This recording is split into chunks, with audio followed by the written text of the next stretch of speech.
Bismillahirrahmanirrahim. Alhamdulillahi hamdan katsiran tayyiban mubarakan fih kama yuhibbu rabbuna wa yarda. Wa nusalli wa nusallim ala habibina wa sayyidina Muhammadin salatan wa salaman daimaini mutalazimaini ila yaumiddin. Fa ya ayyuhal ikhwah uhayyikum bi tahiyyatil Islam wa bi tahiyyati ahli salam. Wassalamu alaikum warahmatullahi wabarakatuh.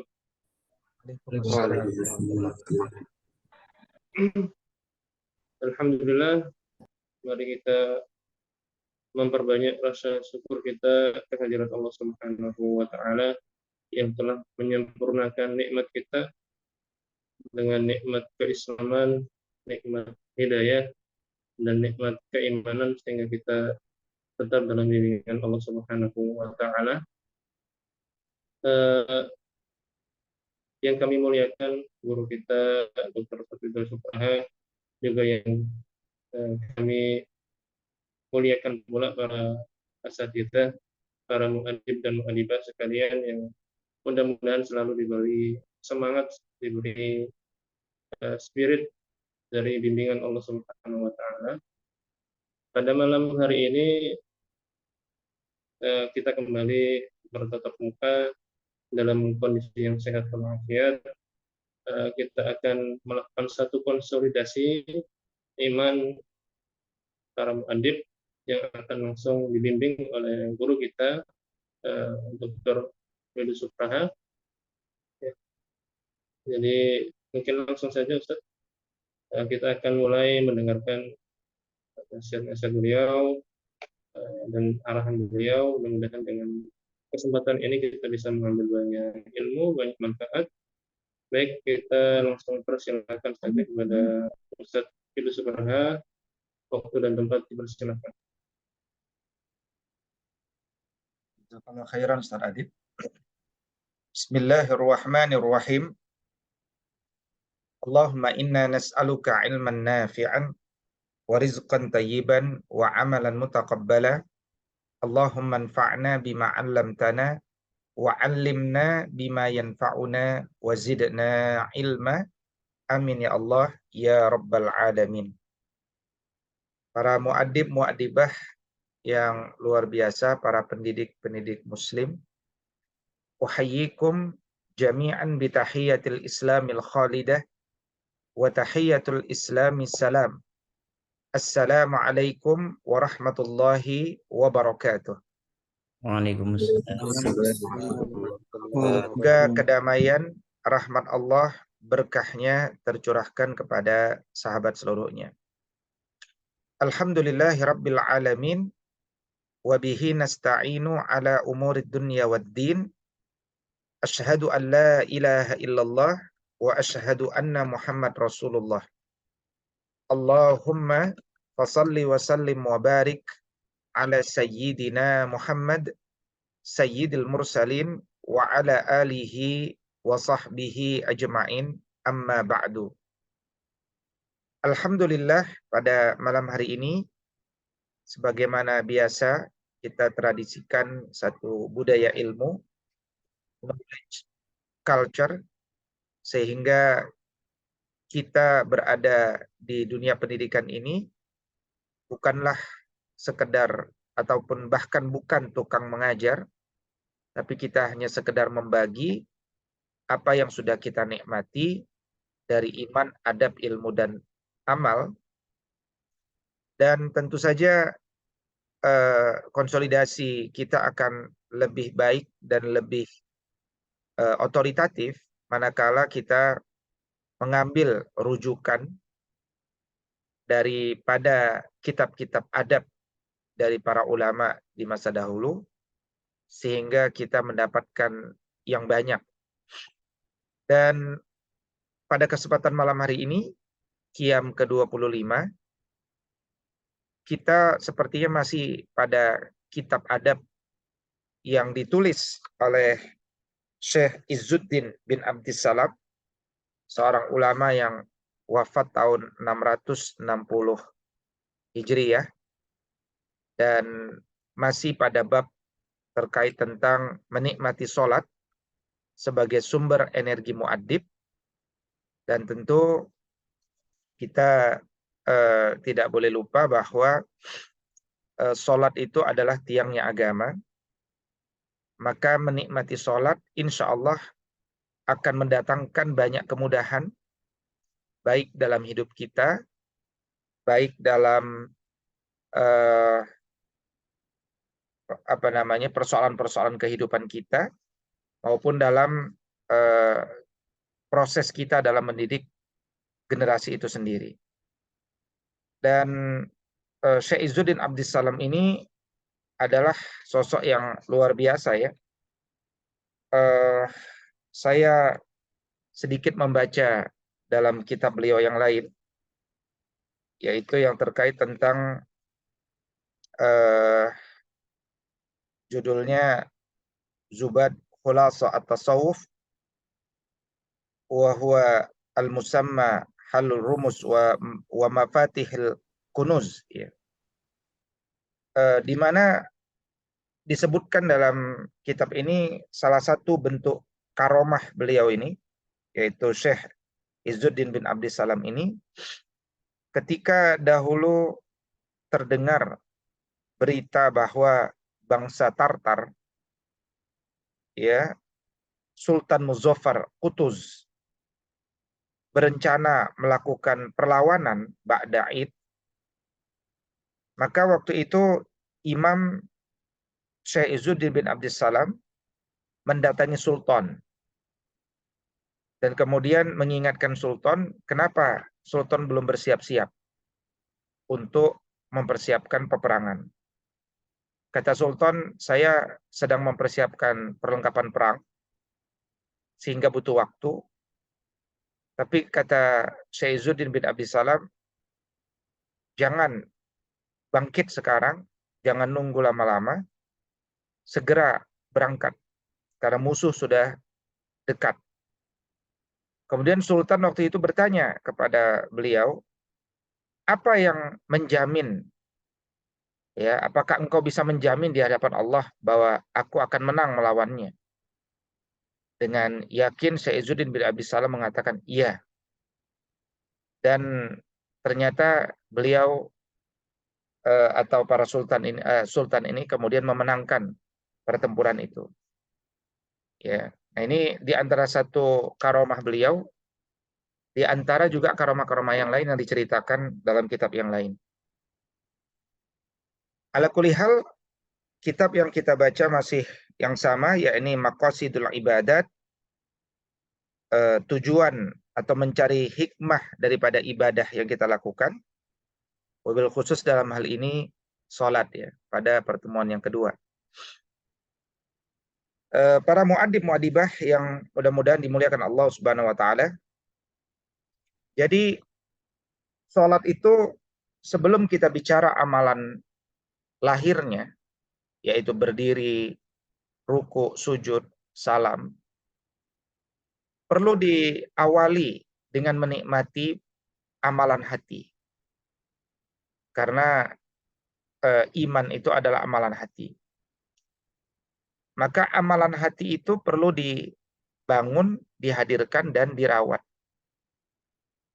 Kata beliau, amalan hati itu akan membentuk kondisi hati. Dan amalan hati itu ada dua, yaitu amalan hati yang wajib dan amalan hati yang sunnah. Apa amalan hati yang wajib? Yaitu niat, ikhlas, dan iman. Ya. Niat, ikhlas, dan iman. Maka seseorang ketika memulai sholat, hendaklah dia hadirkan niat, hadirkan keikhlasan, dan hadirkan keimanan. Kemudian amalan hati yang sifatnya sunnah, artinya kalau dikerjakan akan menambah kebaikan sholat kita, adalah dengan yang pertama merendahkan diri, khudu', tadarru', khusyuk. Dan yang kedua, menjiwai makna dari zikir-zikir yang kita baca dalam sholat dan ayat-ayat Al-Quran yang juga kita baca di dalam sholat ba'da suratul Fatihah. Nah, ini adalah dua amalan hati, ada yang wajib, ada yang sunnah. Di dalam hadis yang panjang, hadis riwayat Muslim nomor 395, Nabi SAW meriwayatkan bahwa Allah Subhanahu wa taala berfirman, "Qasamtus shalah baini wa baina 'abdi nisfain wa li 'abdi ma sa'ala." Aku bagi salat menjadi dua bagian, yaitu sebagian untuk diriku dan sebagian untuk hambaku. Dan bagi hambaku apa yang dia minta. Naam, kita faham bahwa hadis ini dimaknai oleh ulama sebagai keutamaan surat Al-Fatihah yang juga disebut sebagai surat As-Salah. Jika dikaitkan dengan makna ayat atau teks berikutnya atau ayat berikutnya dari firman Allah dalam hadis qudsi ini, yaitu idza qala al-'abd alhamdulillahi rabbil alamin qala Allahu azza wa jal hamidani abdi, dan seterusnya. Tetapi Syekh Izzuddin bin Abdus Salam juga membuka pemahaman yang kedua, yaitu bahwa teks ini memang terkait dengan sholat, bukan surat as-salat, surat as-salah atau al-fatihah. Ya. Dalam kitab ini beliau mengambil potongan ini untuk menjelaskan memang as-salah di sini memang secara zahirnya sholat. Jadi ketika kita sholat itu terbagi atas dua bagian, yaitu antara diriku dan antara hambaku. Dan bagi hambaku apa yang akan dia minta. Dan memang di dalam sholat itu kita sebagiannya meminta ya, atau membaca hal-hal yang bersifat permintaan. Yang pertama adalah bagian Allah Subhanahu wa taala. Apa yang disebut bagian Allah Subhanahu wa taala? Kata beliau, takbir, berdiri, ruku' dengan tasbihnya, i'tidal dengan zikirnya, sujud. Ini adalah bagian daripada Allah Subhanahu wa taala. Makanya ketika kita membaca apa-apa yang terkait dengan gerakan ini, itu seluruhnya semata-mata untuk Allah. Semata-mata untuk memperbaharui kecintaan kita kepada Allah. Ya. Dengan lidah kita, setelah dengan hati kita. Yang kemudian ditegaskan dengan anggota tubuh kita. Ketika takbir kita mengangkat kedua tangan. Kemudian kita berdiri menghadap kiblat, tidak menghadap yang lain. Berdiri dengan posisi bersiap dengan sholat. Nah, ini menunjukkan bahwa kita telah menyatukan dan menguatkan semangat kita untuk berkomunikasi hanya kepada Allah. Yang kedua, ada bagian dari hambanya, yaitu misalkan ketika doa di antara dua sujud. Ini adalah bagian hamba. Atau ketika kita meminta dalam surat Al-Fatihah, ya, ihdinas siratal mustaqim. Atau ketika kita meminta dengan membaca ayat-ayat tertentu. Misalkan kalau Sayyidina Abu Bakar radhiyallahu taala anhu diketahui pernah membaca surat Ali Imran ayat ke-8 yang berbunyi Rabbana la tuzigh qulubana ba'da idh hadaitana wa hab lana min ladunka rahmah innaka antal wahhab, ba'da surat Al-Fatihah di rakaat yang ketiga ketika beliau jadi imam salat maghrib. Berikutnya, beliau mengatakan ketika kita tasyahud, baik tasyahud awal maupun tasyahud akhir,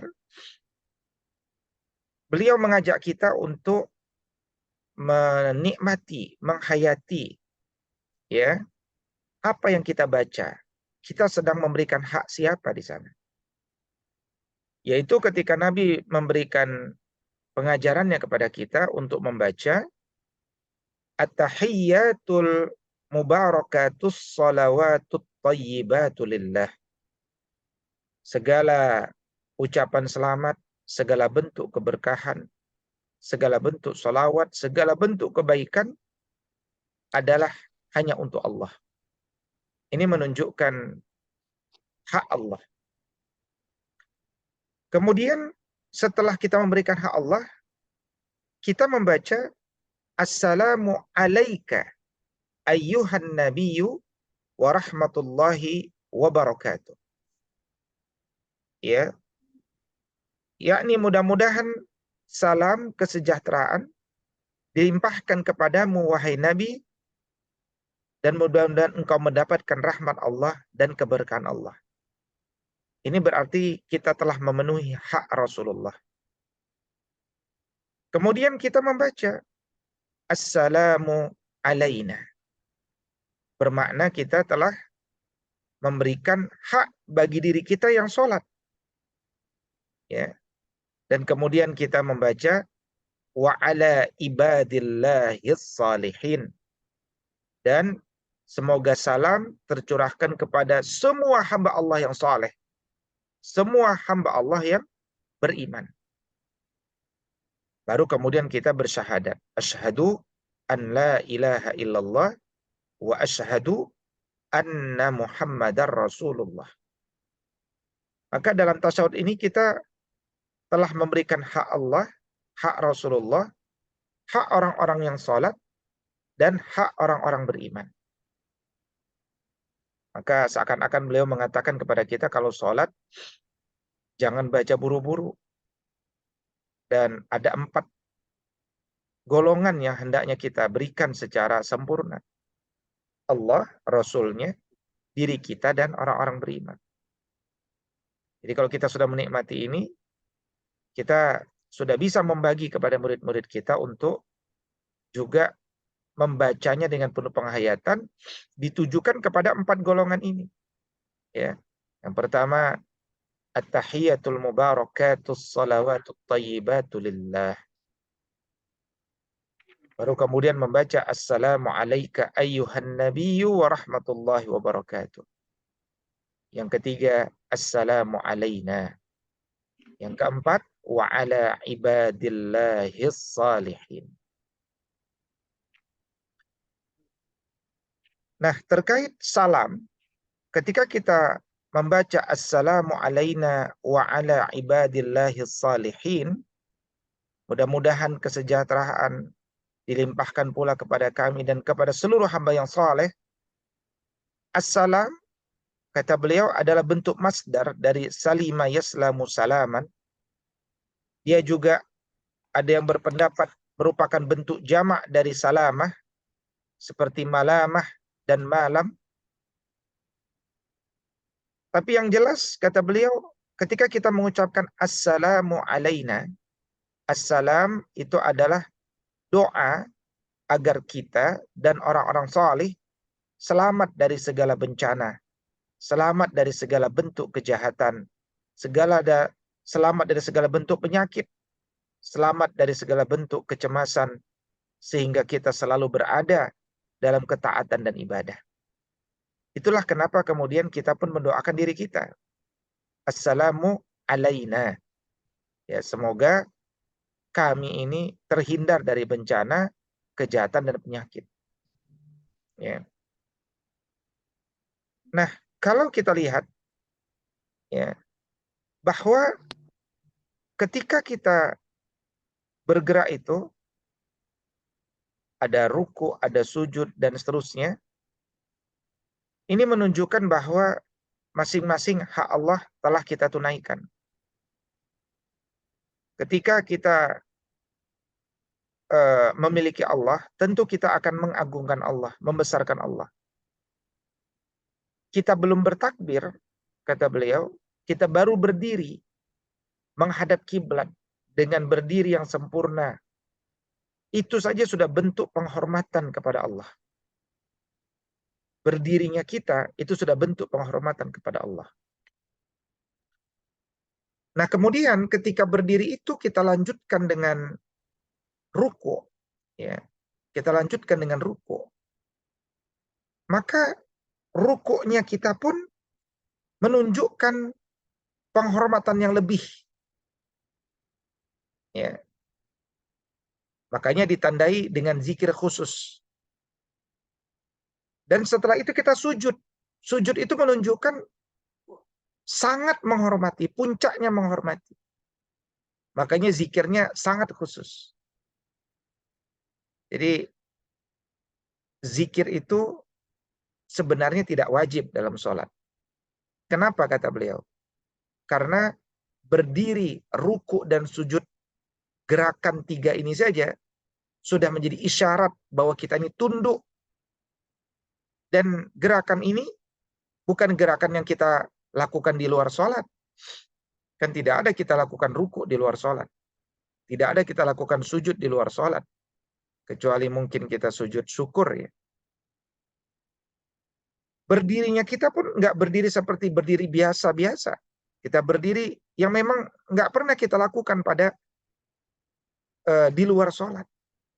Jadi tanpa kita membaca zikir pun, itu sudah menjadi isyarat bahwa kita menghormati Allah. Apalagi kalau kemudian kita menegaskan dengan zikir yang khusus. Yakni ketika ruku ditambahkan Subhana Rabbiyal Azim. Dan ketika sujud kita menambahkan dengan Subhana Rabbiyal A'la. Ya, Maha suci Allah yang A'la, yang maha tinggi. Padahal kita berada pada posisi yang paling rendah. Pada saat itu kita menyebut Allah yang maha tinggi. Maka hal yang berikutnya juga yang tidak kalah penting yang beliau ingatkan kepada kita adalah kenapa kita sholat? Maka jangan lupa bahwa kita itu sholat tujuannya adalah mengingat Allah. Ya. Bahwa kita sholat itu tujuannya mengingat Allah. Quran surat Thaha surat 20 ayat 14 ini tentu bagus sekali untuk diulang-ulang bersama murid-murid kita setelah kita menikmatinya, bahwa Allah mengatakan wa aqimis salata li dzikri, dan dirikanlah salat untuk mengingatku. Jadi tujuan salat itu apa? Mengingat Allah Subhanahu wa taala. Makanya kemudian setelah kita hadirkan niat, ikhlas dan iman, tiga hal tadi, kita ucapkan takbir, Allahu Akbar. Allahu Akbar. Allah Maha Besar. Ini setelah kita betul-betul hadirkan hati, lisan kita bergerak menegaskan kebesaran Allah. Maka semakin jelaslah bahwa sholat itu mengingat Allah. Nah, karena itu selama sholat, wajib kita terus mengenali dan memperhatikan kadar kondisi hati kita. Apakah kita terus mengingat Allah atau tidak selama sholat.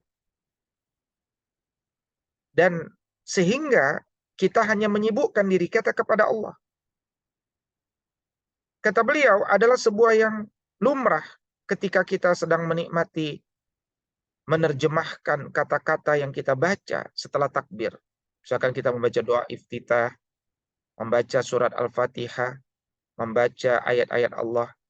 Kita disibukkan dengan menikmati menerjemahkan ayat demi ayat, zikir demi zikir tersebut. Kemudian akhirnya Allah ingatkan kembali. Tujuan Anda sholat kan mengingat Allah. Maka kemudian kita bertakbir kembali itu sebelum sujud. Jadi takbir diulang-ulang, itu tujuannya adalah untuk memperbaharui kesadaran alam bawah sadar kita bahwa kita ini sholat adalah untuk mengingat Allah. Maka dalam beberapa hadis disebutkan, misalkan dalam riwayat Al-Bukhari nomor 1138, Nabi SAW mengatakan, "Idza kana ahadukum fis shalah fa innahu yunaji rabbahu." Kalian harus bangun kesadaran dalam diri ketika kalian sedang sholat. Sesungguhnya saat itu kalian sedang bermunajat kepada Allah, sedang berkomunikasi, sedang mendekatkan diri kepada Allah. Dan Allah Subhanahu wa taala bersabda dalam hadis qudsi riwayat Al-Hakim dari Ma'qil bin Yasar radhiyallahu taala anhu, yaqulu rabbakum tabaraka wa taala, ya bani Adam, wahai anak Adam, tafarragh li ibadati, fokuslah beribadah kepadaku, kosongkan pikiranmu kecuali hanya beribadah kepadaku.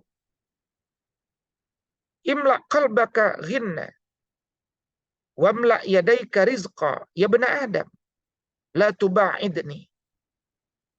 Penuhi hatimu dengan kekayaan, dan aku akan penuhi kedua tanganmu dengan rizki. Wahai anak Adam, jangan jauhi aku. Kalau engkau jauhi aku, bahkan ketika sholat pun engkau tidak sadar dan tidak mengingatkan kembali kondisi hatimu untuk mengingatku, aku akan penuhi hatimu dengan kefakiran, dan aku akan penuhi kedua tanganmu dengan kesibukan. Kalau kita renung-renungkan hadis Nabi ini, wajarlah kalau orang terlibat dengan pekerjaan-pekerjaan duniawi, sering kemudian melalaikan waktu sholat. Kenapa? Karena Allah jadikan hati mereka fakir, sehingga mereka disibukkan dengan kesibukan. Kita yang hari ini berbicara agama setiap hari, menyampaikan nilai-nilai ilmu di dalam kelas setiap hari, juga tidak terlepas dari potensi di mana kita itu terjebak dengan kesibukan dunia. Meskipun formalitasnya bicara agama, bicara nilai-nilai Qurani, tapi tanpa sadar sangat mungkin ya kualitas kita sama dengan manusia kebanyakan yang mengejar kesibukan duniawi. Maka firman Allah dalam hadis qudsi ini memberikan motivasi kepada kita, kayakanlah jiwa kita dengan bermunajat kepada Allah. Sehingga dalam riwayat yang lain, dalam kitab ini disebutkan oleh beliau, wa farragha qalbahu lillah, dan dia mengosongkan hatinya karena hanya ingin diisi Allah Subhanahu wa taala saja. Maka setelah kita takbir, kata beliau, kita membaca tuh. Dalam hadis riwayat Imam Muslim disebutkan, wajjahtu wajhiya lilladzi fataras samawati wal arda hanifan. Aku hadapkan wajahku kepada Allah yang telah menciptakan langit dan bumi, hanifan, dalam kondisi hanif.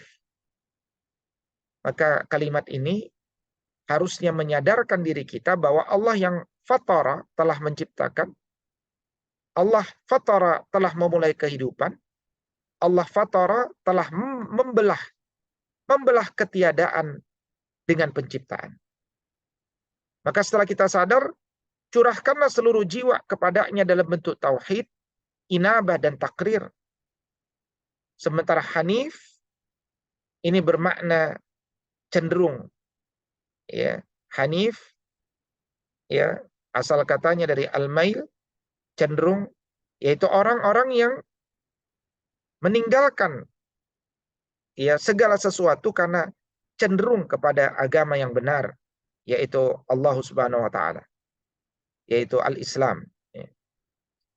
Maka kemudian kita mengatakan musliman wa ma ana minal musyrikin. Aku ini muslim. Yang kata beliau artinya aku ini tunduk untuk selalu taat lahir dan batin kepadamu, baik diam-diam maupun terang-terangan. Wa ma ana minal musyrikin, maknanya aku tidak akan pernah menafikan tauhid, karena aku akan terus bergantung kepada zat, sifat, dan ibadah kepada Allah.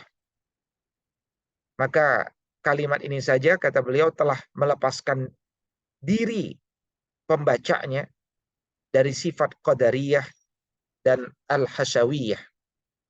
Apa itu qadariyah?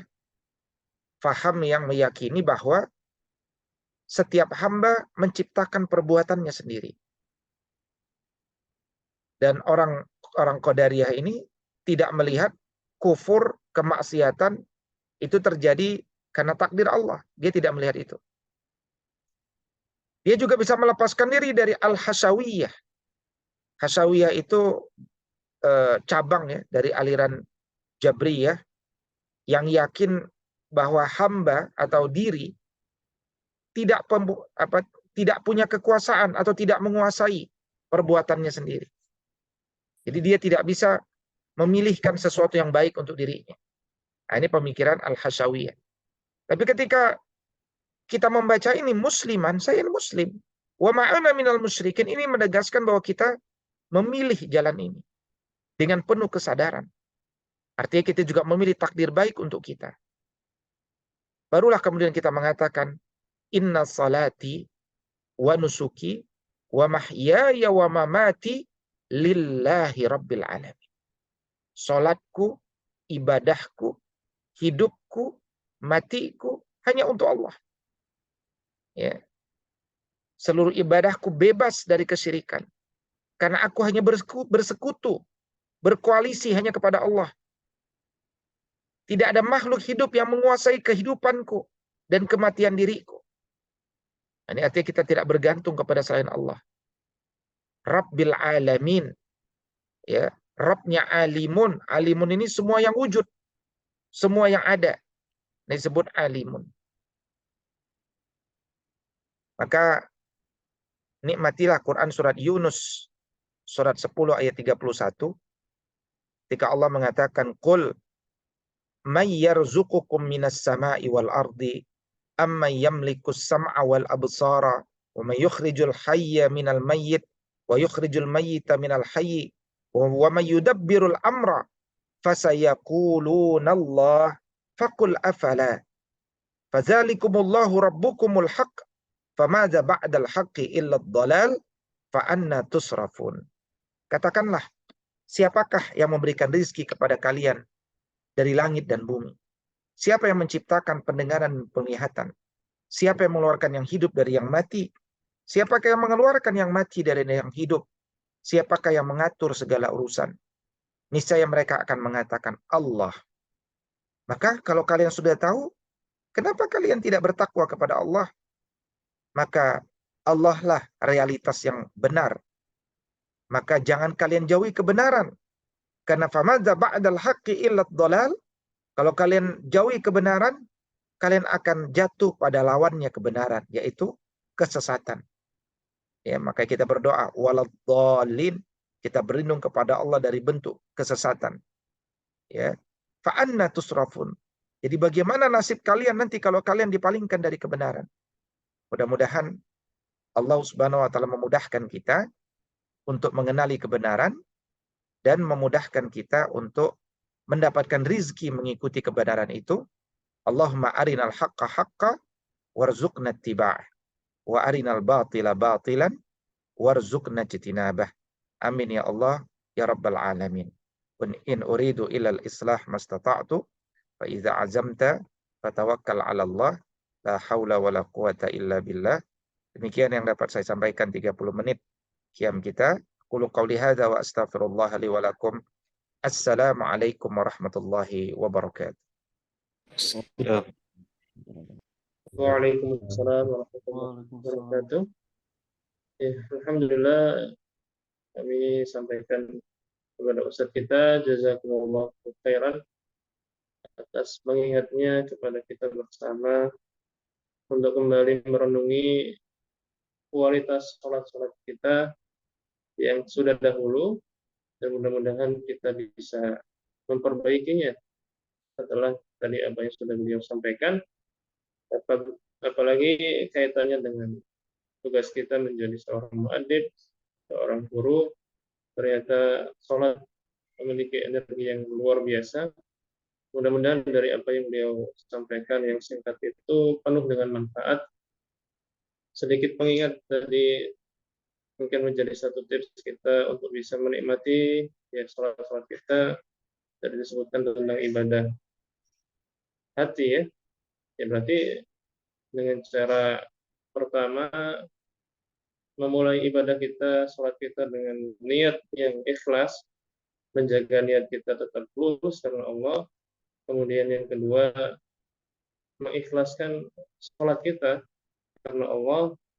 Yang ketiga adalah dengan menghadirkan keimanan bahwa kita sholat benar-benar karena panggilan iman.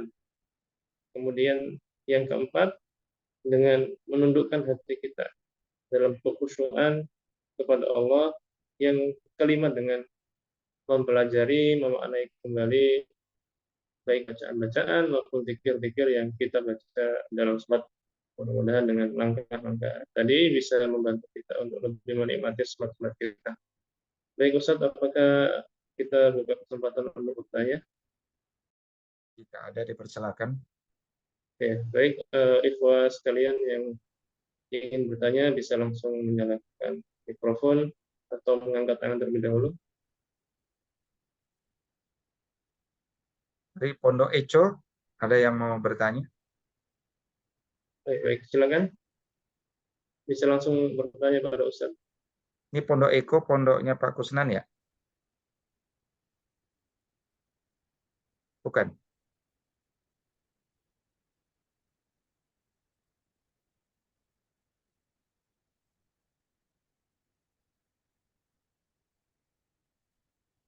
Please, Ustaz.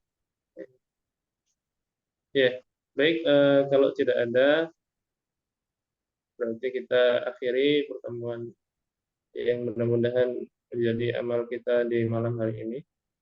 Dan mari kita ada suara.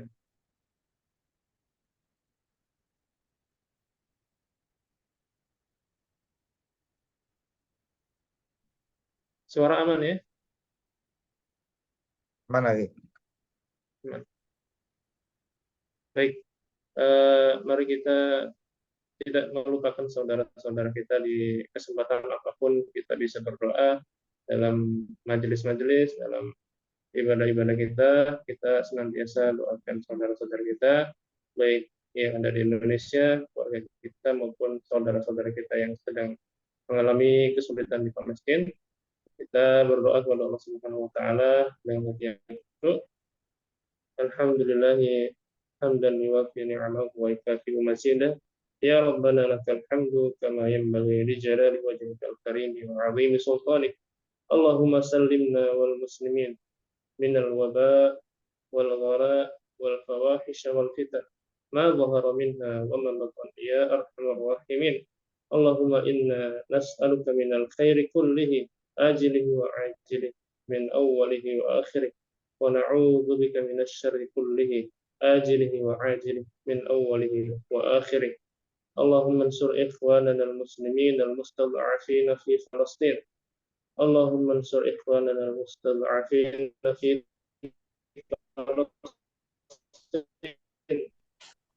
Allahumma ansur ikhwanana al-mujahidin wa adhill asy-syirka wal musyrikin wa a'li kalimataka ya rabbal alamin. Amin. Allahumma rabbana la tuzigh qulubana ba'da idh hadaytana wa hab lana min ladunka rahmah innaka antal wahhab. Rabbana atina min ladunka rahmah wa hayyi' lana min amrina rasyada. Rabbana atina fid dunya hasanah wa fil akhirati hasanah wa qina 'adzaban nar. Baik, ikhwah sekalian, mudah-mudahan tetap dijaga kesehatan dan diberikan semangat oleh Allah Subhanahu wa taala. Pertemuan berikutnya insya Allah di hari Senin depan, mudah-mudahan bisa tetap hadir dalam kondisi yang sempurna dan penuh dengan kebaikan. Kita akhiri yang kita dengan doa kafaratul majelis dan mohon dibuka pintu maafnya. Akhirul kalam, wassalamualaikum warahmatullahi wabarakatuh. Subhanakallahumma wa bihamdika